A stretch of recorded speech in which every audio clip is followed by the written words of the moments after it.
Anong oras kaya natutulog ang bagong kasal sa gabi ng kanilang honeymoon? Go. 8. Kinakain mo ito ng hilaw. Mangga. Mahirap mag-drive sa labas kapag... Maulan. Ano ang madalas nakaharang sa sidewalk?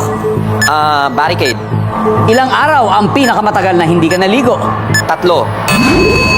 Mark, tara, tignan natin. Anong oras kaya natutulog ang bagong kasal sa gabi ng kanilang honeymoon? Sabi mo ay 8 p.m. Yan.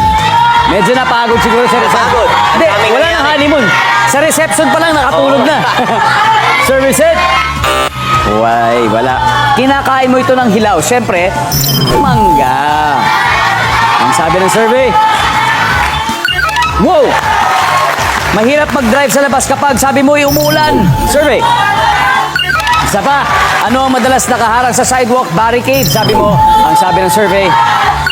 Meron, ilang araw ang pinakamatagal na hindi ka naligo? Sabi mo ay 3 araw. Survey.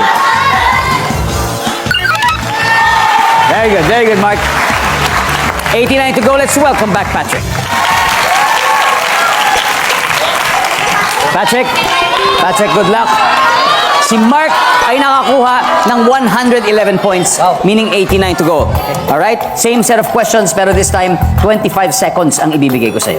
At this point, makikita na ng mga manonood ang mga nasagot ni Mark. So give me 25 seconds on the clock, please. Here we go. Anong oras kaya natutulog ang bagong kasal sa gabi ng kanilang honeymoon? 2 a.m. Kinakain mo ito ng hilaw. Mahirap mag-drive sa labas kapag blank. Traffic. Ano ang madalas nakaharang sa sidewalk? Bus. Ilang araw ang pinakamatagal na hindi ka naligo? 2. Kinakain mo ito ng hilaw. Let's go, Patrick! We need 89 points. Ilang araw ang pinakamatagal na hindi ka naligo? Sabi mo, 2 days? Ang sabi ng survey natin dyan. Yep. Ang top answer ay 1 day. Ano madalas nakaharang sa sidewalk? Sabi mo, bus. Ang sabi ng survey. Kotse, bus. Yes!